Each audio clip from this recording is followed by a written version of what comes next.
Good evening and welcome to May's practical astronomy meeting. You join us on a lovely spring evening here in Nottingham, and tonight I'm joined by Nottingham Astronomical Society's Treasurer Mike Provost, and together we're going to review this evening Mike's recently acquired eVscope by Unistellar. So the plan for the evening is to give you a real-world demonstration of the scope. We're going to look at how to set it up and get it ready for imaging, and also take a look at the Unistellar's quite unique image acquisition process. Mike is also going to talk you through his journey with the scope over the last couple of months, and we'll take a look at some of his images he's taken over the winter. So the eVscope incorporates its own enhanced vision and automated field detection system, and provides a live stacking of images that it acquires from its 4.5-inch mirror and its camera, which is located at the prime focus. So we're testing the scope under fairly light polluted skies in a suburb of Nottingham, and we also have a lovely 4-day-old moon, which we'll hopefully take a look at through the scope shortly. So to kick things off, Mike's going to take you through how to set the scope up and get it ready for imaging. But what I'm going to do now is just lay it on its back, unclip the tripod, and then I'm going to unscrew the clamps, move it outside to where I normally put it. I put it down here. You don't need to extend the legs because you're not looking down it, and shorter legs make it more stable. And then what I do is I put it down here and I make sure that the bubble is as level as I can make it. So a bit of tiny adjustment on the leg here should give us a perfectly level tripod.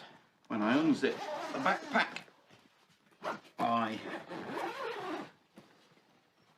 reveal the Unistellar. It comes with an accessory bag, which I'll open up shortly. But this is the telescope, held nicely in the backpack. Comes out very easily like that.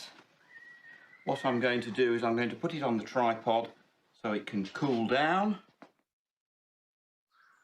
Screw the clamps. I make sure it's this way round because when I switch it on, I want it to aim south, and it turns that way, if you like. So if I turned it the other way round, it would, when I switched it on, turn towards the house, which I don't want. So now it's ready to go. All it needs is the sky to get a bit darker and 15 minutes to half an hour to cool down. Turn it on, I just press the button here and hold. It goes red when it's ready. I then lift off the lid, get my iPad up and running, go to settings and look for the eVscope Wi-Fi. In this case, eVscope HU8TMG. Click on that, let it connect up, and then now I'm connected, I can go into the Unistellar app, fires up, and it can see some stars. I move it down about 45 degrees.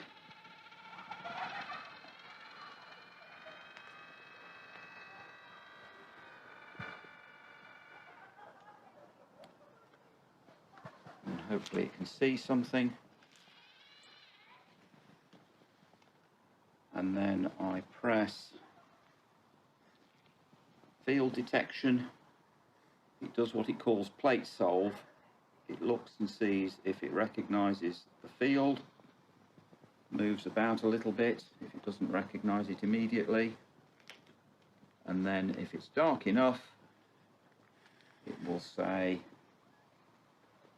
everything's okay, field detection was successful, and we are now ready to observe. Live view on and sky tracking on.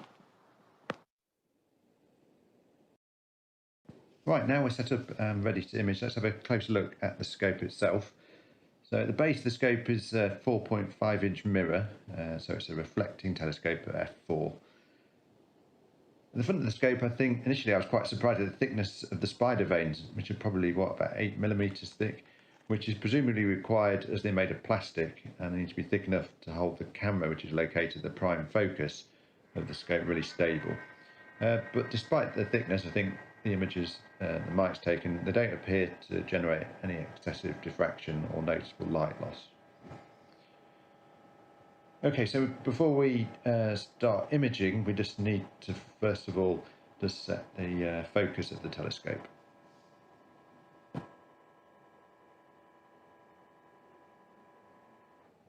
Now, in order to focus it, you need the Bahatinov mask. Actually, in the cover, and you turn it like that. You take the mask out, you put it on the front, and then what you end up with now. So it's quite similar to the conventional Bahatinov mask that we'd use on Yes. On any. What you end up now telescope. is a completely out of focus image, which you can now focus up.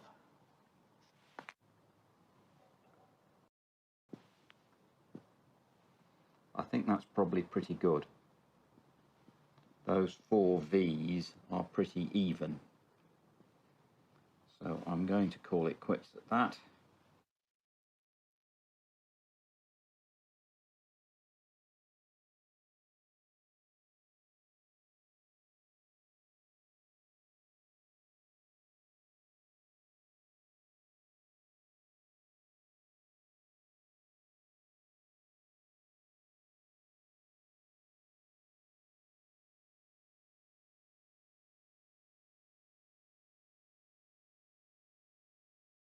Now it's pointing at M66. We can just see M65, I think. Yes, you can.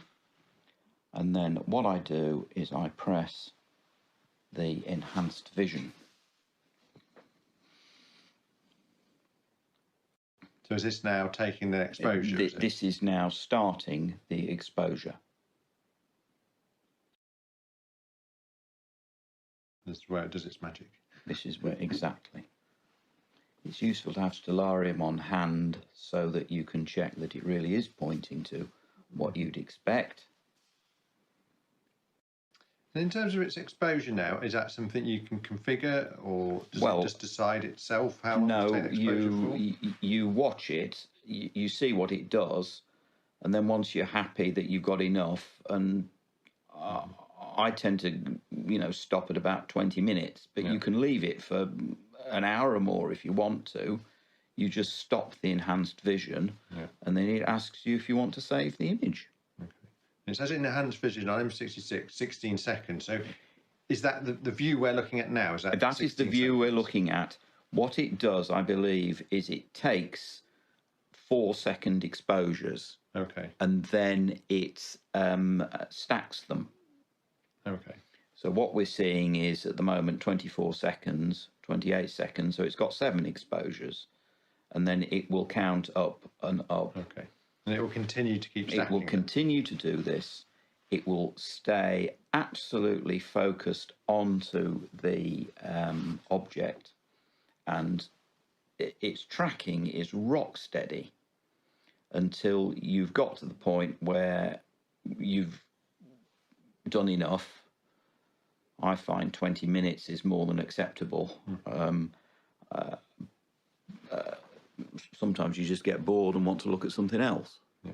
And that integration time, you'll just keep adding and adding and adding to it until you stop. Until you stop, yes.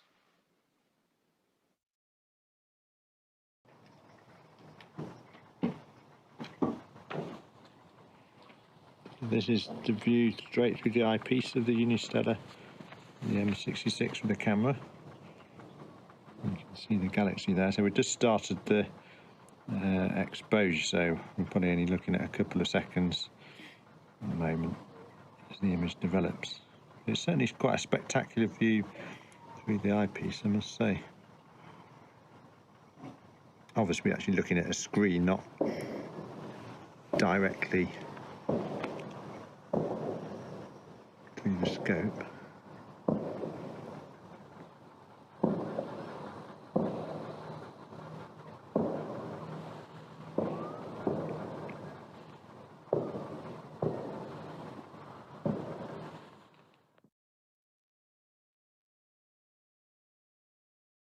Well, we've got a really nice thin crescent moon this evening, which is about 18% illuminated, and I can see some really prominent earthshine.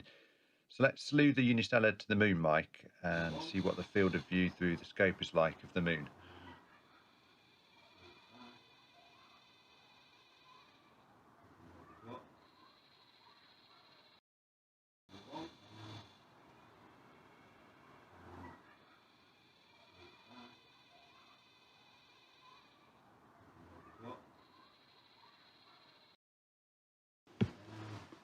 So does it automatically adjust its exposure for the target it's looking at, or is that something you can change? You can do that with this. Right.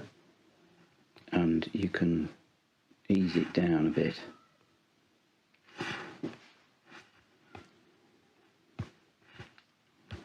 Get rid of the auto.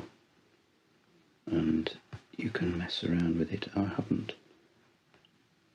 You've got a decent amount of control. Yes. Manually if you want to as well. Yeah. Right, that's a very quick look at the moon. We want to get in another deep sky target now. So we've selected NGC 3628, which is the Hamburger galaxy in the constellation of Leo. So the scope is now positioned on the target and ready to start taking exposure. So Mike, turn on the enhanced vision function. Okay, so the exposure is now underway. So if you look at the bottom left of the screen, you can see the cumulative integration time creeping up. I've sped up this screen capture as I want to get 10 minutes on the target without you all switching off. So you can see here we've had 2 minutes so far on the target, and I think already you can see the core of the galaxy starting to appear quite nicely here, and you can see the obscuring band of dust located along the outer edge of its spiral's arm is really starting to show up as well, blocking out the light from behind.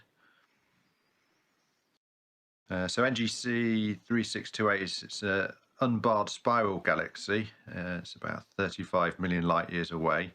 It was discovered by William Herschel in 1784, and it's approximately 300,000 light years wide. It forms the Leo triplet along with M65 and M66, which we're looking at earlier.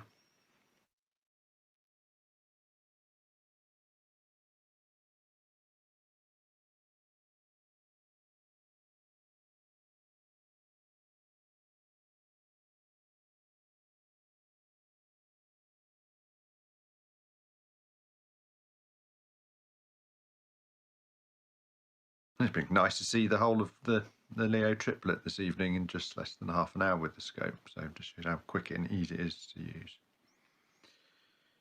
Right, so we're going to terminate the imaging there, and the image is now saved in the image gallery, and optionally we can set the image to be stamped with the Unistellar banner around the edge of the image, which holds all the details of the image that we've just taken. Right, now Mike is going to talk us through some of the more of the functions that we can access in the Unistellar app.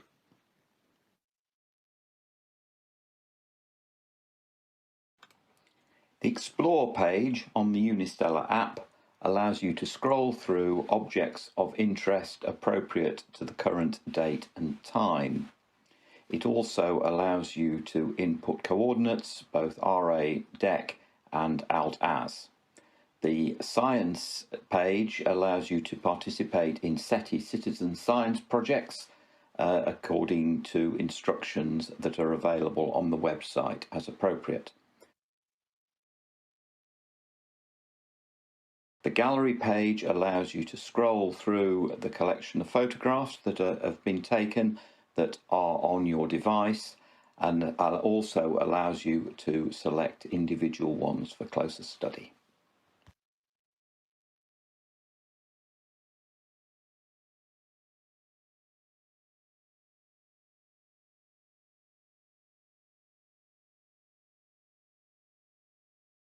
Sending data to Unistellar's servers is very easy.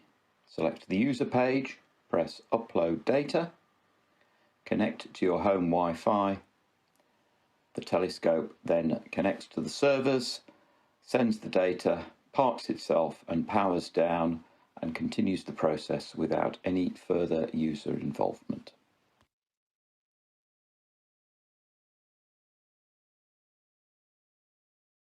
Good evening, everybody. I'm Mike Provost, and I've put together a short presentation of my experiences with my eVscope since it was delivered in November last year.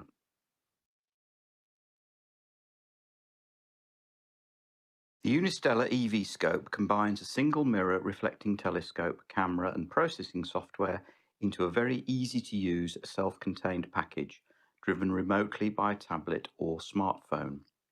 It's available directly from the French manufacturers and developers, Unistellar. UK price is just over £2,750 delivered, with a backpack being about £180. eVscopes are currently sold out, but they have developed a new product, Equinox, which can be pre-ordered. See the website for details. The parabolic mirror is 112mm in diameter and 450mm focal length. The sensor at the prime focus is 1280 by 960 pixels, and the true field of view is 0.6 by 0.45 degrees, with a resolution of 1.7 arcseconds per pixel. The battery, altitude and azimuth stepper motors and processing computer are contained in the L-shape optical tube support. The on-off button is on the face of the support. Various LED colours surrounding it indicate what the eVscope is doing at that particular moment. An eyepiece, in reality a small screen showing the process picture, is on the side of the eVscope. This isn't fitted to the Equinox in order to extend battery life. Usage of the eyepiece is optional since all the images appear on the tablet or smartphone used to control the eVscope. The bespoke tripod is a very sturdy structure made of aluminium. The legs have 3 sections giving a height range of 54 to 123 centimetres. A bubble spirit level is incorporated above one of the legs. 2 of the legs have foam sheaths near the top, which is great for avoiding cold hands when picking the tripod up. And the tripod is stable enough to resist moderate winds, particularly when the legs are at their shortest. Setting up the eVscope couldn't be simpler. Place the tripod on firm ground, adjust the length of the legs to suit using the bubble level to make sure that the top of the tripod is exactly level, slacken off the clamping screws, slot the circular base of the L-shaped support into the hole on the top of the tripod, then tighten up the clamping screws again. Leave for 15 to 30 minutes to allow the eVscope to reach ambient temperature. Turn it on, remove the aperture cover, connect your smartphone or tablet via the eVscope's own built-in Wi-Fi, then sit back and enjoy. The optional backpack for the eVscope is a useful piece of kit. It's about 75 by 30 by 20 centimetres. It carries the tripod strapped onto its side, and the whole package weighs about 30 pounds, including the tripod. The backpack has several zipped pockets on the outside. A hand towel, useful for wiping dew off the eVscope, fits into the large side pocket. And a zipped compartment on the bottom of the backpack contains a rain hood to protect it during severe weather. It's made of really good quality materials throughout. The eVscope is strapped securely inside the backpack, which contains plenty of padding. The backpack also contains a detachable padded case to hold accessories, described on the next slide. The eVscope needs an Apple or Android smartphone or tablet to drive it via its own built-in Wi-Fi hotspot. I use an iPad. The Unistellar App can be freely downloaded from the Apple Store or Google Play. No direct connection to a Windows or Linux laptop or computer is currently possible. Several phones or tablets can connect at once with one operator and up to 10 observers. Control of the eVscope can be passed around during a session. The accessories that come with the eVscope include a charger with a selection of wall plugs, 2 spare clamping screws for holding the eVscope onto the tripod, a complete set of Allen keys for tightening up the tripod legs and adjusting the eVscope, an instruction manual and a quick start guide. I've added, but not yet used, a 2000 mAh USB battery pack, a long USB cable, and a selection of USB connectors. The aperture cover carries a Bahatinov mask on its underside, which is used for precise focusing. This is released by twisting anti-clockwise. A USB-C charging connection is on the underside of the L-shaped support, and a USB connection is also provided to enable the eVscope battery to charge a smartphone, and the data plate for the eVscope is also underneath the support. Charging the battery below 10 degrees centigrade will cause irreversible damage, though I believe the latest version of software can prevent that. So far, I've only used my eVscope in my back garden in Bramcote, which faces due south but has lots of trees, houses and lights nearby. Light pollution is pretty poor. Bortle level 7 or 8. It means I can only just about see the belt stars in Orion. However, I can sit in the conservatory about 4 or 5 meters from where I place my eVscope at a small table. The eVscope is surprisingly tolerant of light pollution, particularly when pointing away from the house. Room lights don't seem to interfere very much with observations, and no dark adaptation is necessary. Other things like household chores, reading, TV, etc. are still possible while the eVscope is gathering its data, and domestic harmony is usually undisturbed, unlike when using conventional telescopes. Thumbnails of all the images that I've taken with my eVscope between taking delivery of it in November last year and the 18th of April this year when I did this presentation are given on this and the following slides. I've got very nearly 100 images up to now. My first attempt at an image was of the moon. My first lesson was that the eVscope doesn't take good pictures of bright planetary objects. Settings are provided for the Moon, Venus, Mars, Jupiter and Saturn, but quite frankly, the images from the eVscope of these aren't very good. I ended up buying a Skywatcher 200p Dobsonian to look at bright objects and the conjunction just before Christmas. The manual recommends avoiding nights with a full moon for best results. Enhanced vision is not suitable for the moon and bright planets. My second attempt at an image was of M57, the Ring Nebula. My second lesson is you have to give the eVscope some time to develop the image. 2 minutes is by no means long enough. 20 minutes produced a very satisfactory image indeed. The eVscope tracking accuracy is very good. It stays locked onto a target for an hour or more. My third attempt at an image was of M13, the Hercules globular cluster. I learned that while the out-of-the-box settings are good enough to get started for first light, they don't produce images that stand up to close scrutiny. Collimation and focusing of the telescope is vital. Collimation is carried out by turning two adjustment screws on the base of the eVscope using the smallest of the supplied Allen keys. An image of a bright star, such as Sirius or Vega, is defocused to produce a cross on the image. The adjustment screws are turned until a cross is centered on the image when the image is centered in the field of view. Accuracy is key. Focusing is carried out by turning the large wheel on the base of the eVscope.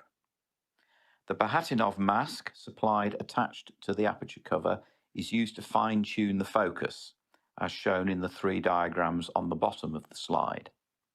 The wheel position to start focusing is shown on the other diagram. Again, accuracy is key. I also loosened off the mirror holding ring to remove some distortions due to the mirror being clamped too tightly. There are 4 screws holding the mirror focusing assembly onto the base of the optical tube, which have to be removed, and very great care is needed. I found that the ring holding the mirror was cross-threaded. It was extremely tight. A very small smear of soap on the beginning of the thread helped get it back on smoothly. My fourth attempt at an image was of M42, the Orion Nebula. I learned that some objects can overexpose. 10 minutes was great, but 20 minutes completely saturated the bright stars in the nebula. Contrast and brightness settings can be tweaked to optimize the eVscope's performance, but I've only so far used auto settings. My fifth attempt at an image was of M27, the Dumbbell Nebula. I think you'll agree with me that the eVscope has done a great job with that object, but I do believe that some post-processing may be beneficial. PixInsight is far too complex and far too expensive for what you need, as is Photoshop.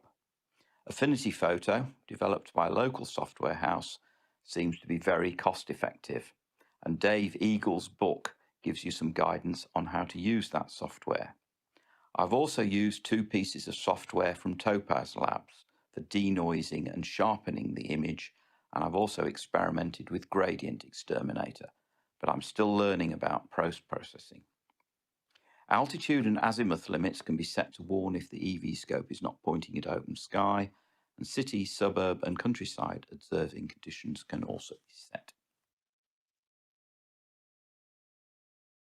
As I've gained experience with my eVscope and become more confident in using it, I've started to produce some very pleasing images. This slide shows my latest images of M101, the Pinwheel Galaxy, and M51, the Whirlpool Galaxy, while this slide shows M97, the Owl Nebula, and M63, the Sunflower Galaxy. I've also taken pictures of NGC 2683 and NGC 3628, and pictures of M82 and the Flame Nebula. Towards the end of February this year, I took a sequence of 3 pictures of Uranus over 4 nights. Not only can you see the movement of the planet against the background stars towards the 11 o'clock position in these images, but you can also see 2 of its larger moons orbiting around it. I was also able to image the new nova in Cassiopeia, V1405, a few days after it was discovered. On 3rd of April this year, I took 2 images of the asteroid Vesta, nearly 3 hours apart. By drawing a triangle on the first image and then copying that triangle onto the second image, you can actually see the movement of Vesta during that time. Perhaps the most challenging thing I've done with my eVscope up to now is to look for the transit of an exoplanet around a star in Coma Berenices that goes by the name of TYC 1992-307-1. This took about 4 hours over the night of 14th to 15th of April this year. The data was gathered in 30-minute chunks and then sent to Unistellar on their servers. Unistellar have then passed the data to the SETI Institute, and I await a light curve. So, to conclude, was my eVscope expensive? Well, it wasn't cheap, but the cost was probably about the same as the individual elements purchased separately. I didn't have the hassle of integrating it all. It's very portable. I don't need an observatory to house it, and I don't have the inconvenience of bringing together and setting up a long list of equipment every time I want to use it. Are the results good? I think they're very acceptable indeed, given the ease of obtaining them. I realise that my eVscope pictures may never reach the standards of others in the society, but they're getting better as time passes. If I want better pictures, I can always peer through James's C14, look at books, or browse the internet. And my eVscope is only the start of what could be possible with this type of technology. Am I having fun with my eVscope? You bet I am. It's really reignited my interest in observational astronomy and opened up a whole new world of deep sky objects that I was only dimly aware of before. And despite some limitations, I'm really pleased with my purchase.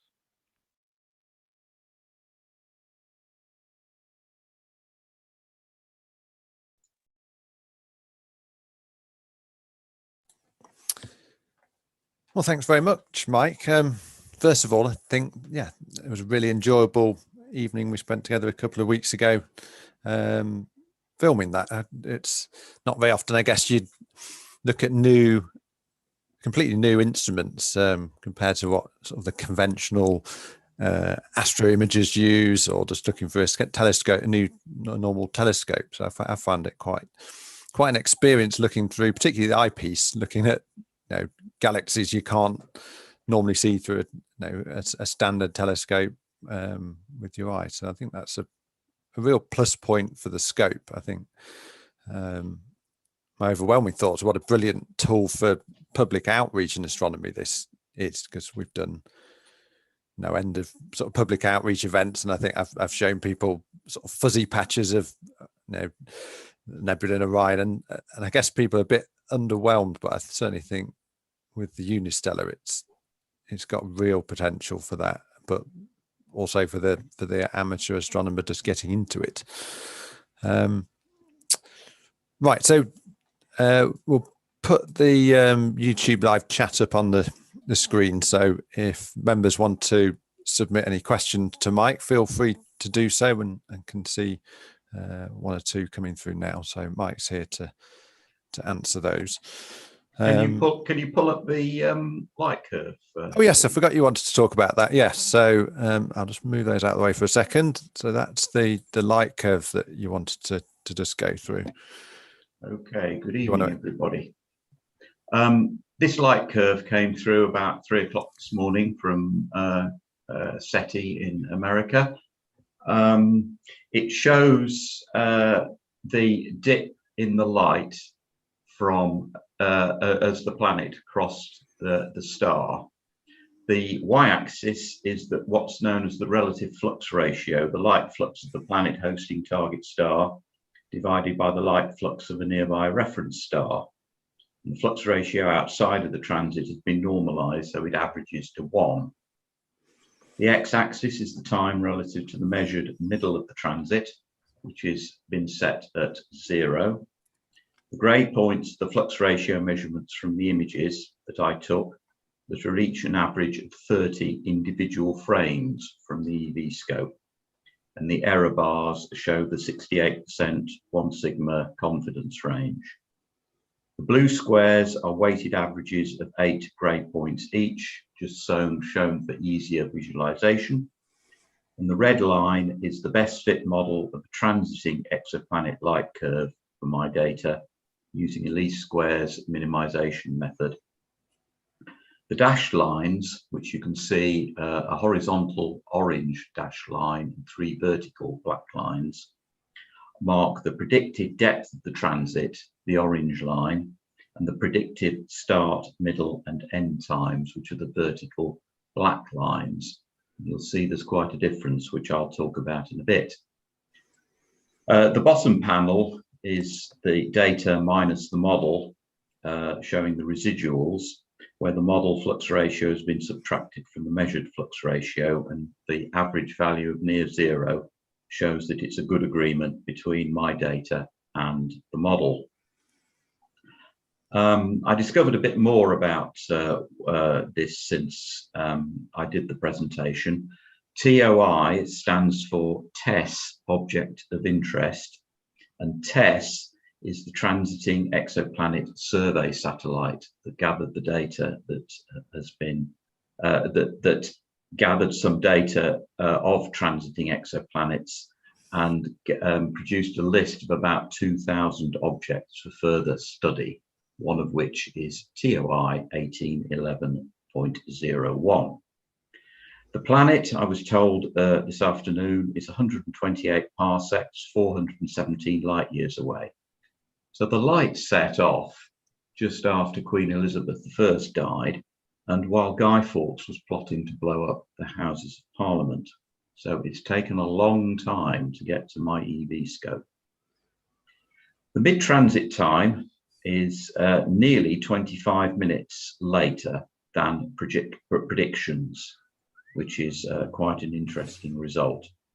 The transit depth is deeper than expected, deeper than the 1.8% expected, but is probably within the uncertainty of the measurements and is considered statistically consistent with the prediction.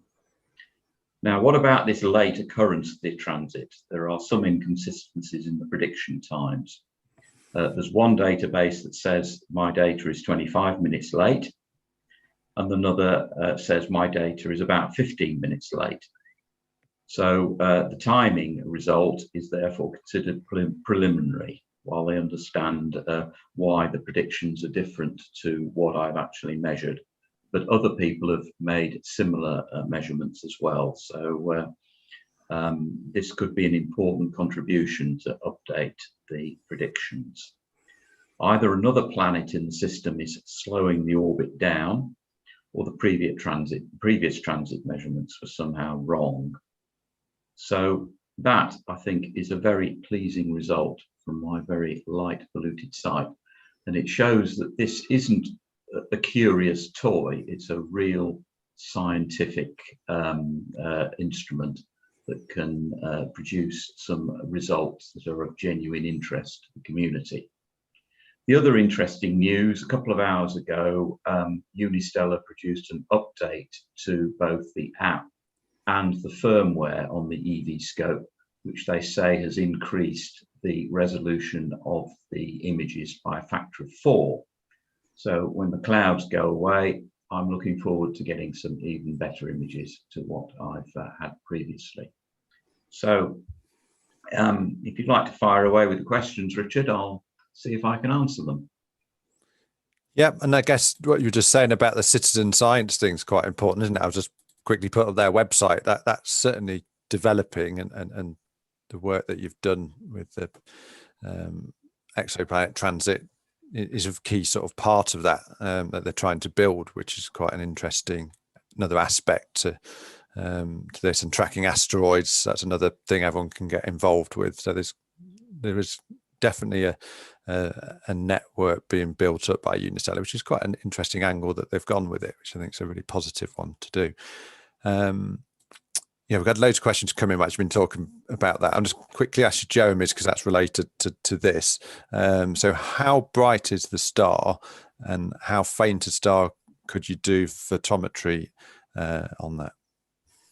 I believe the star, let me just look through, its apparent magnitude is 11.5, so it's certainly not anything you could see.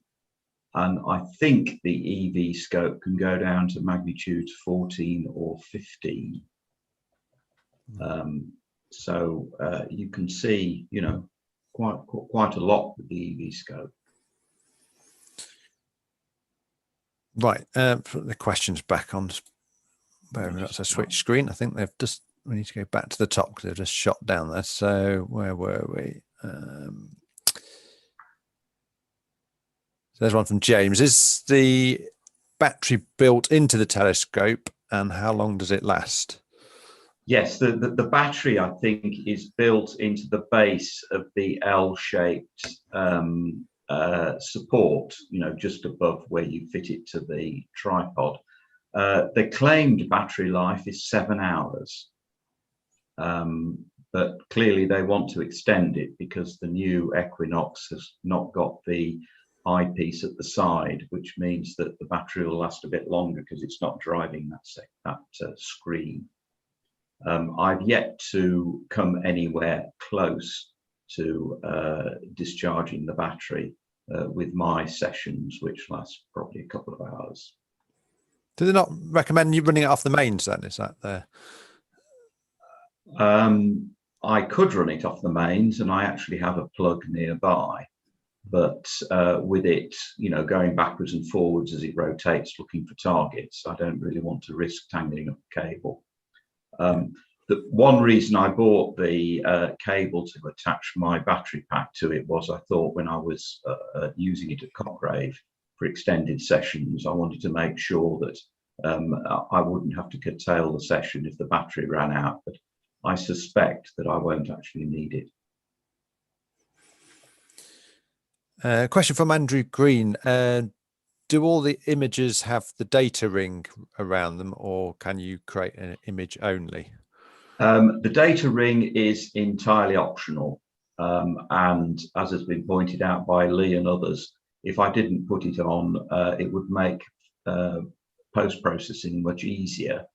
But what I have found is that it's a useful record of what I've taken and when I took it.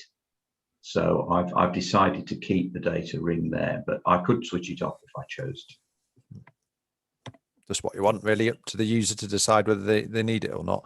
You mentioned this in your talk. I don't think we spoke any more about it, but Julian asked, what is the difference with the eQscope? I think that's how it's called. That's their new product, I think. The Equinox, yes. The Equinox, that was it, yeah.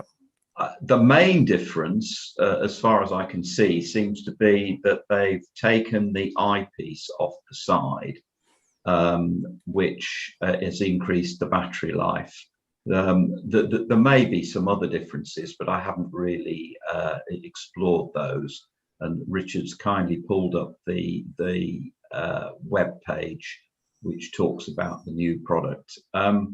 Up to now, I haven't used the image, the eyepiece on the side, but when Richard did the filming, he was very impressed by what he saw through that. So I think I'm going to start using it, thanks to Richard pointing out how good it is. So I'm glad I got one with the eyepiece, particularly as I've discovered that the battery life as it stands at the moment isn't actually that limiting.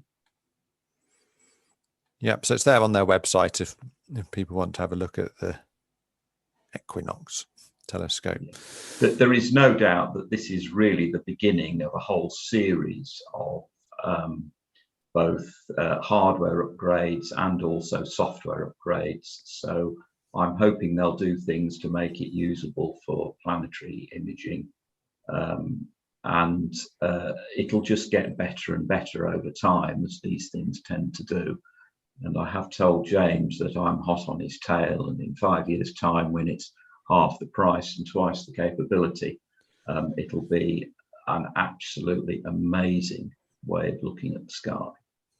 Yeah, I think that's the thing, isn't it? I think people point out in the chat, this is the start of it, isn't it? It's going to develop in time. And I guess some of my thoughts with it from using it was just how much we saw in a single night compared to if I was using a conventional imaging setup, when you've spent the time to align your scope, get all your cameras wires set up, and then problems occur. I think if there was one plus point for me, is that you can see so much in one night that you just can't see with, all the problems you get with all the separate pieces of kit, I suppose, with the more conventional astrophotography setup. That was certainly the thing that struck me when we used it. We straight on the Leo triplet. Yeah, it's different how you'd see it for a conventional telescope because it's stacking the images, but that's a positive really for it, I think. I can see John's got a question about making the technology available with a large aperture. I think they've been quite canny with their choice of size, because the market seems to be hikers in the States and in the Alps and in the wilds of Europe, who can strap this thing on their back and take it well away from civilization to get some really stunning images with very much less light pollution than I'm having to suffer. So that's the market they've gone for, where portability is key. Now, obviously, they may develop another one, which is a bigger aperture, but slightly less portable and aiming at a different market. I think that's their strategy, and I think it's probably a good one. They're building a big user base of people who can take them on their hiking trips, and I should be taking this on holiday with me. It'll fit easily in the back of the car with all the other luggage, and it's usable anywhere. If it was made very much bigger, it would start to compromise the portability. It would, wouldn't it? And I think, the bigger it gets, suddenly that tripod's going to have to substantially increase, isn't it, in its size, which is going to increase the cost quite a lot as well, isn't it? So what did we say? It's about 2,700-ish? Yes, 2,750 delivered, plus about 180 for the backpack, which is a great way of storing it, actually. It came in a good box, but I could see the box getting tatty over time. So someone says they're underwhelming for the results, for the price it is. Yeah, I feel it's probably slightly more expensive than you'd like. To get that, to get a decent astrophotography setup, what you're probably talking, you've got to spend a lot of money on a mount. So you probably want to spend upwards of £1,000 on a mount, probably similar price on a telescope, and again, lots on cameras. So it is a lot, but it's not. It's comparatively to all the other pieces of kit to do it the conventional way. It's not horrendously expensive if you get a lot out of it, isn't it? Really. Well, it's something I can get out at short notice. I'm getting better at the pictures that I'm taking. And if you look at some of the images from Professor Mike Merrifield and his Twitter feed, he's had his since February last year, and he's taken some absolutely amazing stuff from a darker site than I've got. And I think he's more patient than I am. Some of his images are much, much longer than my 20 minutes. So it is possible to get better images. I've discovered during the transit that there is still a bit of mirror distortion that I've inquired about with Unistellar, so there might be some further adjustment I've got to make to the optics. And I'm going to a dark site fairly soon, I hope, for a bit of a break. I'm going to see how I get on in a less light polluted site. And as I said, it's for the money. I've got something that's really interesting and attractive and produces images that I like. And if I want a Hubble quality image, then I'm going to go to the Hubble database website or buy a book. But it's opened a field that I was only dimly aware of. And okay, the images aren't, oh my goodness, aren't they amazing? But they've really reignited my interest in observational astronomy. So they tick all my boxes, even though they aren't the very best images you will ever see. And how have you found, I know you've contacted them for about a few things, how have you found the product support from Unistellar? I usually get a reply within half an hour or an hour, and they keep going until the question is satisfactorily resolved. They've been very good indeed. Always a sign of a good company. Jeremy asks, how loud is it when slewing? Quite comparable to a Skywatcher EQ6, I would say, in sound levels. Probably slightly quiet. Yeah, I've nothing to compare it with, but it certainly is not irritating. No. And I think we heard in your videos that you took, the next door's kids comfortably drowned it out as they were enjoying themselves. That's true. Yeah. No, I'd say it's very similar to, if not probably slightly quieter than most of the slightly larger amateur mounts. I think it's my general thoughts on the noise levels. It won't disturb neighbours next door, I don't think at all. The other thing is, which I forgot to say, you don't need an observatory. You know, if it was individual bits of kit that I'd have to string together and keep strung together, I'd have to have a separate building to put it in, which would produce its own set of issues, not least, you know, upsetting the head gardener. Yeah, and it's again, I was thinking what the sort of the niche for it. If you're not lucky to have a garden, it's almost like the perfect instrument, isn't it? Because you can easily, you don't even need a car. You can just walk to a nearby dark sky or grass area if you haven't got a garden and set up an imaging quickly, which you realistically aren't going to do that if you're using the sort of all your own kit, cameras, scope and tripod. So I think again that's a real plus point for opening astronomy to a lot of people that perhaps it isn't currently open to. Yes, I see there's another question: can the focus be improved? Well, I think it probably can. I need to be a bit more patient perhaps with it, and I'd be very interested to see how the latest software upgrade that appeared this afternoon, how that improves the image. And if Unistellar can show me how to tweak the optics that little bit more, I think I'm going to get something that's much better. The images also look much better on my iPad screen than they do when you put them on a PowerPoint presentation. They look quite stunning on that. Couple more points Jeremy made about the light curve. So he says he thinks it's an impressive transit light curve. Could you set up a list of target stars for the whole night and then just leave it to get on with observing?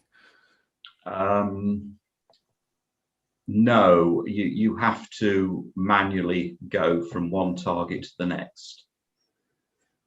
You can't just give it a list and then go to bed. For the transits, it was a 4-hour session, but it was split into 30-minute chunks at Unistellar SETI's suggestion to make sure that you were still on target. So I set it going, set a timer, and then at the end of 30 minutes, I stopped it, made sure it was still pointing at the star, which it was. I didn't have to do any further adjustments. Then start it again, go and make yet another cup of coffee. And then at the end, I got about 8 blocks of data, which I then sent on to Unistellar. It's not that automated. You have to tell it what you want, and you have to be there to stop it when you've gathered enough data. And to get that photometry data, is that done through the app, or is that done from the data that you log in on the PC? The calculations were all done by the SETI Institute, the guy, Tom Esposito. But what I did was I gathered the data according to their instructions. I provided details of where I was and what the weather was like and whether there'd been any issues with the scope or any clouds drifting across. And then I downloaded the data. Downloading the data can take a while. It's something you do, just before you go to bed, and you come back in the morning and it's all downloaded. And then they go away and do the sums and feed you the result. James is interested to know how the recent firmware updates are going to improve resolution of the images. So I guess you'll take some and put them in the journal, and then we can all see. Yeah, this is one thing I'm really intrigued to find out, just how they've managed to improve the resolution. Maybe they've made the telescope wobble ever so slightly as it takes its pictures, so you know the pixels move over the sky and interpolate between images. There's clearly some very clever algorithms in this device, and it's all probably proprietary. So I don't know how it'll do it, but like James, I await the new firmware results with interest. Cool. Probably a question to the wider group, if anyone wants to put something in there for Herbal. So he's interested in the plate solving method that the eVscope uses. He's been looking to see if he can control his next star. It's Celestron, isn't it? Is anyone else using that method? So perhaps someone could get back to Herbal with that one. I'm very impressed with plate solving. I found this pointing at 3 stars and hoping for the best on my old Celestron an absolute pain. Yeah. I'm afraid there's no automatic compensation for partial cloud cover. You can either see or you can't see. I've had occasional frustrations where right at the very end of a 20-minute session, you know, one of Elon Musk's satellites scoops through the image. That's been very frustrating, and I'm waiting for you know, Ryanair to fly across my house as I'm taking an image as well. If something happens like that, you've just lost it. You can't take out any faults like that. It doesn't yet allow you to edit out any problems. When I did ask them if we could do that, you know, can we have a way of getting rid of the satellite trails, they did say, well, look, you know, that's part and parcel of the observing experience. But I suspect somebody's working on how to remove those.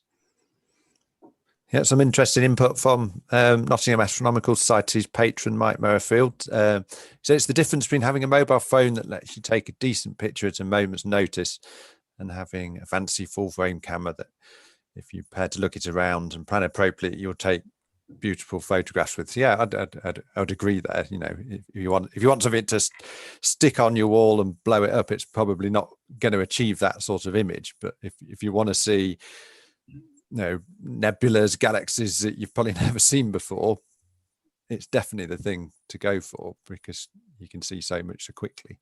It certainly, I found it sort of, oh wow, that looks interesting. I'm now going to, you know, find a book and read up a bit more about it. So it's an introduction to a lot of things, and also I think it would nicely complement, you know, another telescope. Once that's set up, so, and as you said earlier, Richard, for public outreach, it's absolutely unbeatable. You know, get 9 or 10 people round it, passing control round as you feel fit, talking all about the same image, getting people enthused, letting people look at objects that are available. I think you know, you could have hours of fun with this at star parties. Definitely. I think kids would love that eyepiece to look through. Mark Fairfax has answered our question on Equinox. So it also has a slightly more memory capacity in it. So that's the only other difference to the eVscope. So thanks for that Mark. Yeah. Again, I've found so far no limits on the memory. I don't think I've gone much beyond 50%, but you do have to download what you've gathered. If you don't, it just keeps overwriting. Yeah. But the images have all ended up on my iPad. It's not as though I'd lose anything if I didn't download the data. Yeah, I don't think we showed that in the demo, did we? But you can just download the image straight to the pictures on your iPad if you want. Yeah. Question about adding light pollution filters. I think they might bring those in. There might be algorithms to get rid of some of the light pollution. I did try putting filters on the front to try and make it photograph things like Jupiter and Saturn, but I didn't have any success. So I've just accepted the fact that, you know, it's out of the box. But again, in a year's time, there'll either be hardware or software filters At one stage, they were talking about a sun filter for it, but I'm not sure I'm ever going to point it at the sun. Yeah, it'll be interesting to see if they can develop sort of aspects like the planetary. I think it's probably the thing we didn't really talk a lot about. It isn't a great planetary scope. I think they'd probably admit that. But you took another element of planetary photography by looking at the moons of Uranus, didn't you? So it can still had its uses. And it will do the moons of Jupiter. You just got this fantastically huge blob, with the planet itself. An option for autofocus, not at the moment, but again, I can see, eVscope Mark III having that when they put another motor in it. So I'm looking forward to, in 5 years' time, upgrading to something with that capability. It probably will auto-collimate as well. Jeremy says, when you say download the data to send it to the SETI Institute, am I right in thinking that this was a file containing all the images? I believe it is, yes. Yeah. Yes. All the images were downloaded to SETI, and then they took sections of them to the host star and the datum star to work out the light flux. And Jeremy says it'd be very useful for the variable star observation. So Jeremy's the variable star section director at the BAA, so he knows that better than most. So that's a whole new field I know nothing about. So one day I'll have to point my eVscope at variable star. Yeah. Mike Merrifield says a colleague has been playing with the light pollution filters directly in front of the detector. You got it to work, but it was very, very fiddly to bodge it into place. So potentially a possibility there. Yeah. One thing I think I'd like to do, maybe if I end up taking the mirror cell out again, the top of it, the shiny bit, is actually shiny aluminium, and I don't know why they didn't paint the inside of that black. Yeah, interesting. Any more questions that I've missed down there? They keep rattling through, so I might have done. Apologies if I've not read yours. File types produced. It produces PNG files. Mm-hmm. Can you bring TIFF out of it? Probably not. It doesn't do RAW or anything like that. I mean, obviously, there is that software that will convert PNG to TIFF, but of course, it can't generate any data that's been lost. Cool. There's another one at the bottom there. What is it shipped directly from the US, or is it a UK dealer? It actually comes from Marseille. It's a French maker, and it came directly from France. Had a few days sitting in the suburbs of Paris for some reason before it arrived with me. Mark says the new app and firmware also includes 2021 comets, and there is a new facility to see the dimming of the star from asteroid occultations. Yes, definitely got potential for the asteroid occultations. I think that again, that's part of their citizen science bit on the website. I think they've got some really useful data from that. I was hoping, I think Mark and I a few weeks ago were hoping to participate in one of these, but literally in the last 10 minutes, the damn clouds rolled in. And by the time they rolled away, the occultation was over. Yeah. No, I'm certainly looking forward to when we start having gatherings back up at the NAS Observatory, for you bringing it up there and everyone can see it for themselves. I think that's going to be quite interesting. Well, don't forget your smartphones and tablets.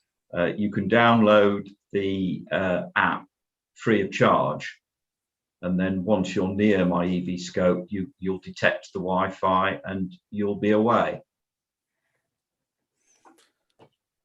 Yeah, cool. Well, we've taken nearly half an hour of questions, so we'll probably wrap it up there for this evening. But a massive thanks, Mike, for all your time the other week and also putting the presentation together for tonight. I really enjoyed. And thanks to you and all the others for pulling everything together into a very professional video.